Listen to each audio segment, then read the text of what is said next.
Hi guys, it's Steph here from the Novelty Corner and welcome back to my channel and welcome to another Books Beside My Bed video. I apologise because I'm not actually on my bed today, but that's because I had my filming equipment out and I thought I would quickly film my last wrap up from 2020 while I had everything out. For those of you who are new here, I film one of these every week where I wrap up the last 7 days worth of reading, and for anyone who's very familiar with the series, welcome back. I'm not technically doing the last 7 days worth of reading, but I am doing the last few days of December so that I can start with next week's Books Beside My Bed video clean and fresh with stats from January, which makes sense in my head, so hopefully it makes sense to everyone else. This is my reading week from the 27th until the 31st of December. I read a total of 10 things this week, which included 7 novels and also 3 short stories / novellas. I read a total of 3,148 pages, and my yearly reading total for 2021 was 415 books. That does include novels, novellas, short stories, and also a few picture books that I read for review throughout the year, so that's what makes up the 415. This week I had 2 goals. I was planning on finishing the Green Creek series by TJ Klune and also rereading and finishing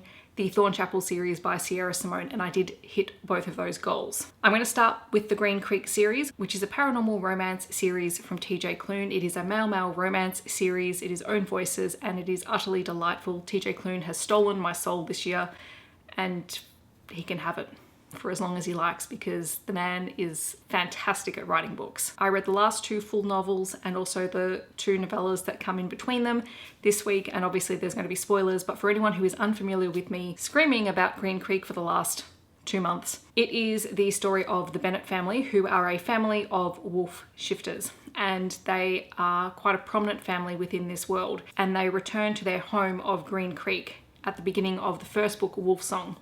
Wolf Song is told from the perspective of Ox, who is the main character throughout that story, and we see the Bennett family through his eyes from that first book. Ox has been raised by his mother after his father left them. It's through Ox's eyes that we get introduced to the world of both the wolf shifters but also the witches and the magic that exists in the world but is kept secret from humans, and we find out that Ox is something special within this world. So this week I read Heart Song, which is book 3. This story follows Robbie and Kelly. It is told from Robbie's perspective. Robbie is not a Bennett. He is a character who is introduced in the first book. Then I read Feral Song, which is 3.5 and is a short story / novella that is on TJ Klune's blog. It is told from the perspective of all of the Bennett brothers. That's Joe, Kelly, and Carter, and also from Gavin, who is a character who appears throughout the series and then becomes more prominent towards the end of book 3 and book 4. I also read Love Song Part 2, which is 3.5 in the series. This is a novella from Elizabeth Bennett's perspective. Elizabeth is the mother of the 3 Bennett boys, and she has played quite a prominent role in the series. We only get her perspective through 2 novellas that TJ Klune has released, and they are utterly delightful and heartbreaking, and just I love Elizabeth. I think she's a really, really wonderful character. And then finally, I read Brother Song, which is the 4th and final book in the series. This one is told from the perspective of Carter Bennett. It's the only book in the Green Creek series where we get the story told from the perspective of one of the members of the Bennett family. And it is Carter's story and Gavin's story. The thing with the Green Creek series is that I actually truly believe that these books get better with every book. And book 1 was a 5-star read for me, and every book was just that little bit better than the one that came before it.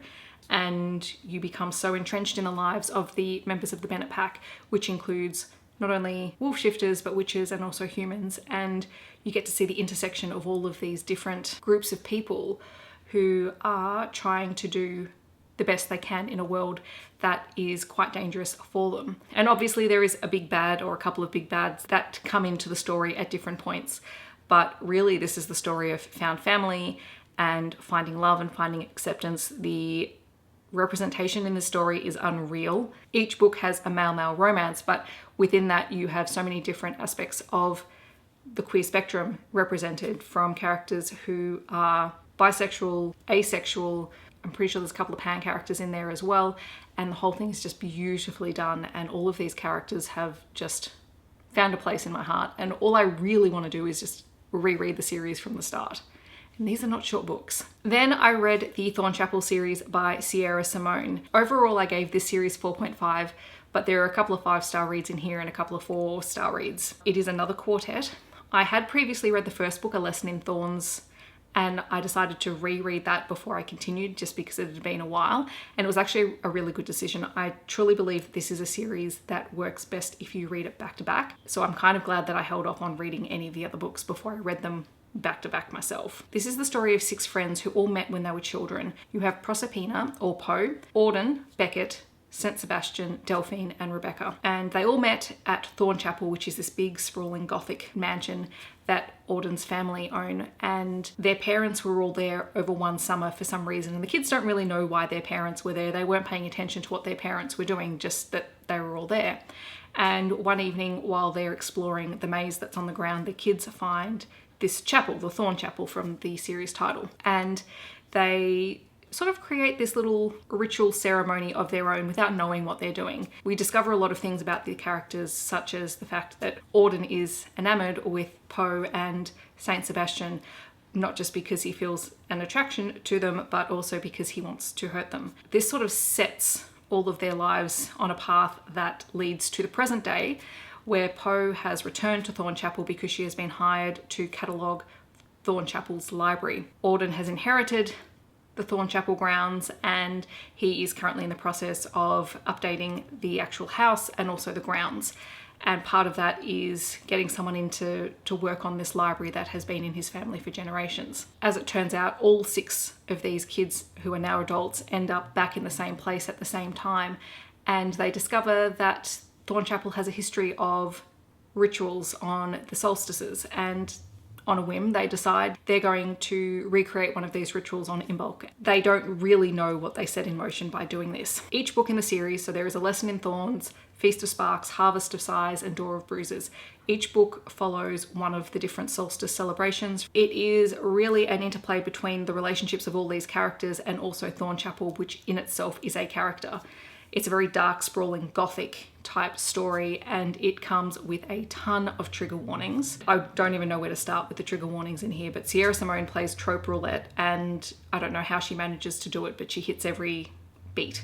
Each book ends on a bit of a cliffhanger, which is why I say that I think it's a really good idea to read them back to back, because then you don't have the weight and you probably don't get the same sense of frustration that you might have if you put off reading the next book. This is a very steamy, very sexy book. There is a lot of sex on page. A lot of it is in a space where there is not only the participants but also people watching. So if you're uncomfortable with that, it may not be a series that you really want to pick up. And it does explore a lot of elements of BDSM from a character who is a dom, but also one who is learning to be a dom. And there's just a whole lot of different things explored in this series. The one thing I can say that I really love that Sierra Simone does is she has this habit of exploring religion and belief and people's interactions with that.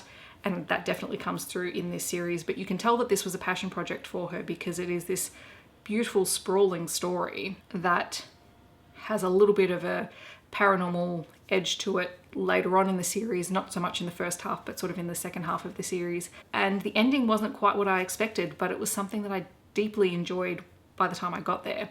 I will say that the second and third books were not my favorite. I just found that some of the things to do with the characters were a little bit off in the second and third book, but by the time we got to the fourth book, all of it started to make sense, and you could really see the progression of all these characters.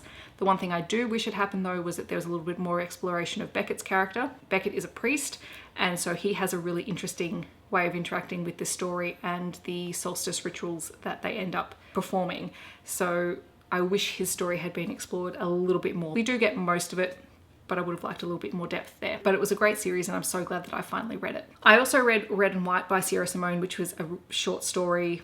I think it's a Christmas style novella. It is a retelling of Snow White and Red Rose, and it starts off as a female-female story and then ends up as a female-male-female menage story. It's very short. There's not a huge amount of plot. Snow White and Rose Red end up snowed in with Liam, who has sort of stumbled into the cabin that they've hired for the holiday break, and they end up nursing him back to health, and it's just a very short, steamy read. I think I got that recommendation from Fated Mates. And then finally, I read No Rest for the Wicked by Kresley Cole, which is book 2 in the Immortals After Dark series. I think if you're going by standard novel order, I don't know, I'm very confused. It was just the next book that I had to read. I am reading it for the Immortals After Dark readathon that Charles and Izzy are hosting. This particular story follows Katerin, who is a Valkyrie / Fury, and her relationship with Sebastian, who is a turned vampire. They first cross paths at the start of the book, and Catherine bloods Sebastian, which means he recognizes her as his bride or fated mate. As a result, he begins to become more human and start to have feelings, and at the same time Catherine begins to have more feelings, and she's quite a cold character because she's had quite a traumatic past. She's lost people who are close to her over the years, and Valkyries and vampires are traditionally enemies, and she's actually there to kill him, so this is very inconvenient, and she ends up running away because she doesn't quite know what to do with the situation. We also have the start of the Talisman High in here, which is a bit like the Amazing Race, where they have to collect artifacts and bits and pieces, and Catherine is the reigning champion of this race, and so she enters again. The prize this year is a key that has the ability to go back in time, and Catherine desperately wants this, as do other characters in the series. But if I was to go into every little minor detail, we'd probably be here forever. It was okay. I think I gave it 3.5 out of 5 stars. The Immortals After Dark series is one that I'm finding I have to work a bit to get into. I know it's a favourite of many people, but it doesn't have the same instant connection for me as something like the Psy Changeling series or Green Creek or Thornchapel. I have to work at it, and I'm glad that I do because I do enjoy it. But yeah, I'm not sure if it's going to be an ultimate favourite, but I'm going to keep reading the series because I do want to participate in the read along, and I'm hoping that I will become more invested as time goes on. So that was everything that I read this week. I don't have anything to hold up. They're all ebooks. I had a thoroughly enjoyable reading week, reading some of those things that I just desperately wanted to see the year out having read. And I would not be surprised if I reread Green Creek throughout 2021. In the comments below, let me know if you have read any of these books or if you're planning on reading them. I would love to talk to you about them. I hope that wherever you are in the world, you are staying safe and healthy, and I will see you very soon in my next video. Thanks so much for watching. Bye everyone.